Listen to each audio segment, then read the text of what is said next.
Abdul Somad mungkin habis amalnya sudah ria. Satu-satunya yang akan kujadikan bekal menghadap Rasulullah hanyalah aku pernah mencintai keturunan mereka. Aku pernah mencintai zuriat.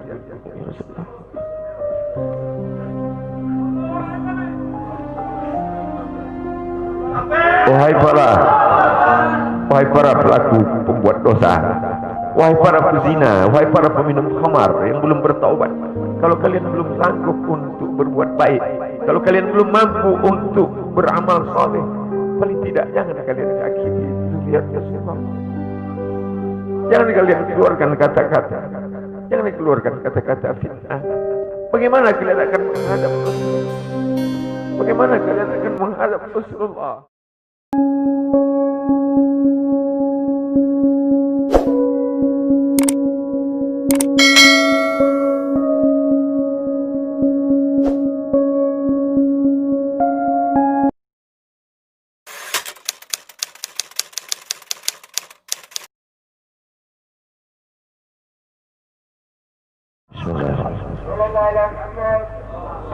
Assalamualaikum warahmatullahi wabarakatuh.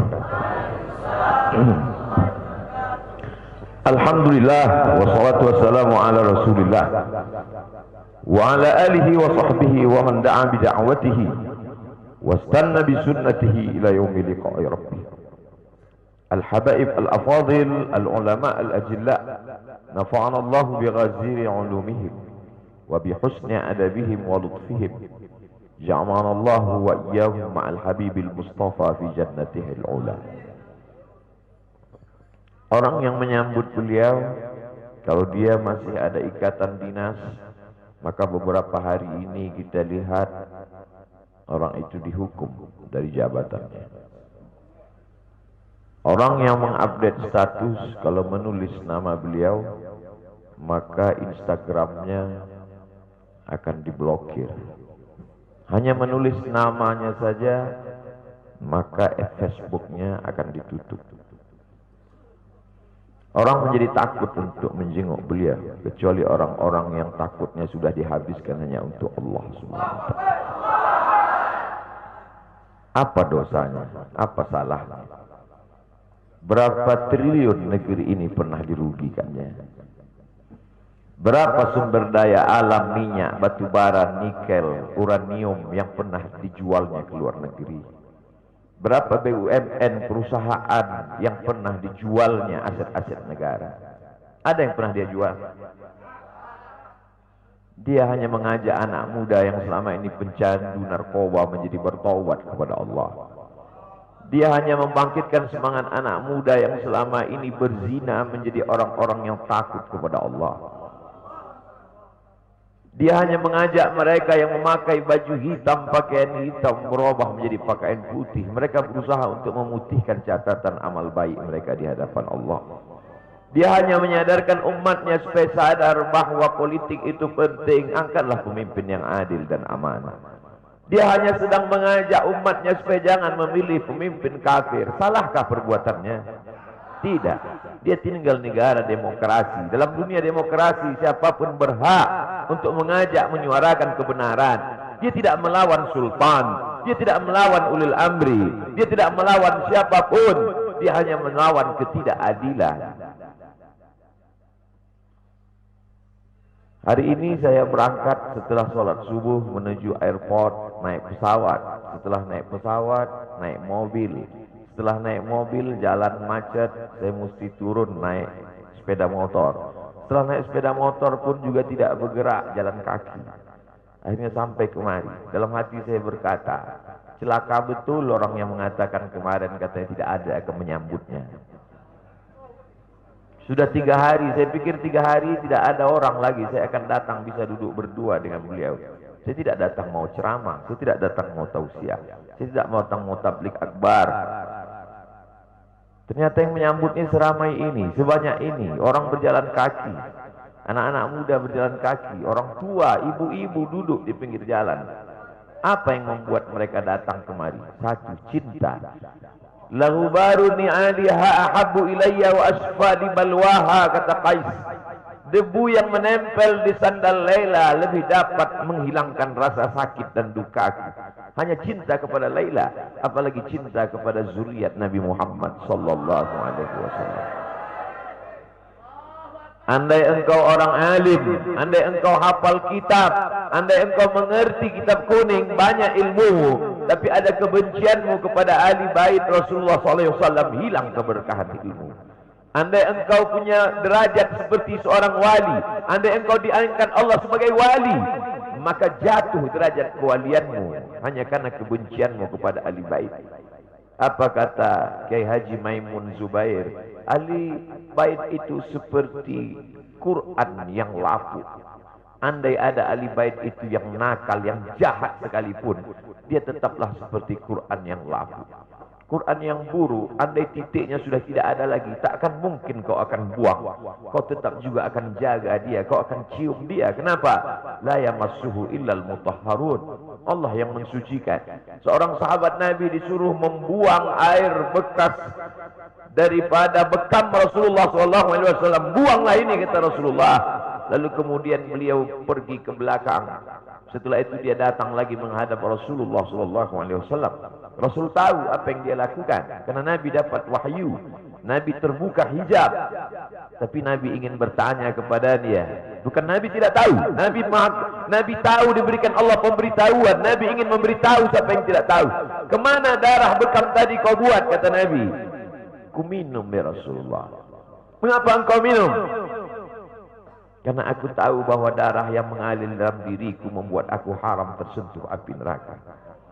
Mengalir darah itu dari dia kepada Sayyidatuna Fatimah, dari Fatimah kepada Sayyidina Al-Hasan, dari Sayyidina Al-Hasan ada juga kepada Sayyidina Al-Husain, dari Sayyidina Al-Husain kepada Sayyidina Ali Zainal Abidin, dari Zainal Abidin kepada Sayyidina Muhammad Al-Baqir, dari Sayyidina Muhammad Al-Baqir mengalir darah itu kepada Sayyidina Ja'far Sadiq, dari Ja'far Sadiq mengalir kepada Sayyidina Ali Al-Uraidi, dari Ali Al-Uraidi mengalir darah itu kepada Sayyidina Muhammad An-Naqib, dari Muhammad An-Naqib mengalir darah itu kepada Sayyidina Isa sampai kepada Sayyidina Ahmad bin Isa Al-Muhajir. Lalu kemudian darah itu mengalir kepada Imam As-Saggaf, Al-Idrus, Al-Haddad, Al-Attas, dan salah satunya adalah bin Syihab, dan salah satu dari zuriat bin Syihab itu adalah Sayyidi Al-Imam Al-Akbar Al-Habib Muhammad Rizik Syihab. Kalau mau hidup tenang, beliau sudah tenang dengan anak menantunya, dengan cucunya, dengan ilmunya. Beliau meraih gelar LC dari Universitas Imam Muhammad Ibn Saud. Dia cukup dengan majlis-majlis maulidnya, cukup. Mengapa dia bersusah payah? Mengapa dia mesti kena fitnah? Dia hanya mengikut darah Sayyidina Al-Husain. Kalau mengikut Sayyidina Al-Hasan lembut, mengikut Sayyidina Al-Hasan lembut sentuhannya. Maka para ahli bait ini mengikut dua aliran, Sayyidina Al-Hasan dan Sayyidina Al-Husain. Kedua-duanya saya cintai. Habaib yang mengikut Sayyidina Al-Hasan, saya datang, saya cium tangan mereka, saya bersilaturahim, lembut gaya mereka. Tapi mereka semua mengajak untuk mencintai Sayyidina wa Maulana Muhammad sallallahu alaihi wasallam. Tapi ada yang seperti Sayyidina Al-Husain, menggelegar suaranya, dia hunuskan pedangnya untuk musuh-musuh Allah. Keduanya adalah sama-sama diridhai Allah. Innal Hasan wal Husain sayyida syababi ahli jannah. Yang mencintai Sayyidina Al-Hasan, mencintai Sayyidina Al-Husain, yang mencintai zuriat mereka, keturunan mereka, maka dengan cinta itu bekal kita menghadap Rasulullah sallallahu alaihi wasallam. Andai aku dihadapkan nanti menghadap Allah, tahajudku tak sebanyak Imam Ahmad bin Hanbal, 300 raka'ah fil yaumi wal lailah, 300 rakaat sehari semalam. Andai aku dihadapkan kepada Rasulullah SAW, maka jihadku tidak sebanyak Sayyidina Khalid ibn Walid. Setiap jengkal kulitnya, setiap tetes darahnya tak lepas daripada tebasan tombak, anak panah dan pedang. Andai aku dihadapkan kepada Sayyidina Maulana Muhammad SAW, amalku tak sebanyak Abdurrahman ibn Auf. Lalu apa bekalmu, hai Abdul Somad? Adakah ceramah-ceramahmu itu bisa kau jadikan bekal menghadap Allah? Tidak. Sebagiannya sudah diambil oleh tatapan mataku melihat berapa subscriber, follower, dan viewer. Abdul Somad mungkin habis amalnya sudah riya. Satu-satunya yang akan kujadikan bekal menghadap Rasulullah hanyalah aku pernah mencintai keturunanmu ya Rasulullah. Aku pernah mencintaimu zuriat ya Rasulullah.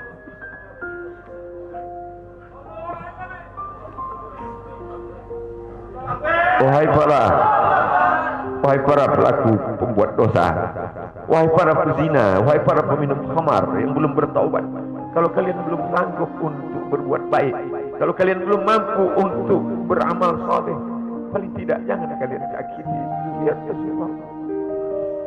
Jangan kalian keluarkan kata-kata, jangan keluarkan kata-kata fitnah. Bagaimana kalian akan menghadap Rasulullah? Bagaimana kalian akan menghadap Rasulullah? Pada saat itu seluruh umat berkumpul menghadap Nabi Adam alaihissalam. Kami tidak sanggup berdiri di padang mahsyar ini, wahai Adam. Menghadaplah kepada Allah. Kata Adam, aku tidak sanggup menghadap Allah. Karena dulu Allah berkata, la taqraba hadhihi syajarah. Jangan kau dekati pohon kuldi ini, tapi aku malah memakannya ya Allah. Mereka datang menghadap Nabi Nuh alaihissalam. Kata Nabi Nuh, aku tak sanggup menghadap Allah. Karena anakku durhaka. Sa'awi ila jalalin ya'simuni minal ma'. Aku akan naik ke atas bahtera perahu yang bisa menyelamatkan aku dari air. Aku tak sanggup menghadap Allah, kata Nabi Nuh alaihissalam. Mereka menghadap kepada Nabi Musa, aku tak mampu, kata Nabi Musa. Mereka menghadap kepada Nabi Isa, aku pun maju kepada Allah. Karena aku mereka jadikan sembahan di atas muka bumi Allah. Mereka hanya mampu menghadap Sayyidina wa Maulana Muhammad SAW. Wahai para peminum khamar, wahai para pezina, wahai para pelaku dosa, kalau kalian belum mampu beramal soleh, belum mampu bertobat, paling tidak jangan kalian hina zuriat Rasulullah SAW. Bagaimana kalian akan menghadap Rasulullah? Pada saat itu tak ada syafaat. Man dzalladzi yashfa'u 'indahu illa bi'iznih. Tak ada satu pun yang bisa memberikan syafaat kecuali Sayyidina wa Maulana Muhammad sallallahu alaihi wasallam. Wahai para pemimpin yang hari ini kau dititipkan amanah kekuasaan. Beberapa hari ini kau lihat apa yang dilakukan orang pada Donald Trump. Kurang hebat apa lagi Trump? Negara adidaya, kekuasaan, kaya raya. Tapi ketika kekuasaan itu diambil oleh Joe Biden, kita pun malu melihat video ejekan-ejekan itu. Kalau hari ini kau punya kekuasaan, saudaraku, sampai masanya kau juga akan mengalami seperti yang dialami oleh Trump. Jabatan itu dicabut Allah Ta'ala. Saya masih melihat video bagaimana Bapak Susilo Bambang Yudhoyono sampai ke Pekanbaru beberapa tahun yang lalu. Di depan balihonya disobek. Beliau jenderal, ganteng, punya partai. Tapi setelah kekuasaan itu tak ada di tangannya, difitnah, dibuli, balihonya disobek. Bagaimana agaknya ketika tiga hal itu tak ada pada diri kita. Tidak jenderal, tidak ganteng, dan tak pula punya partai. Na'tabiru ya Allah besar. Menangkap ikan di Bukit Selasih. Demikian, terima kasih. Assalamualaikum warahmatullahi wabarakatuh.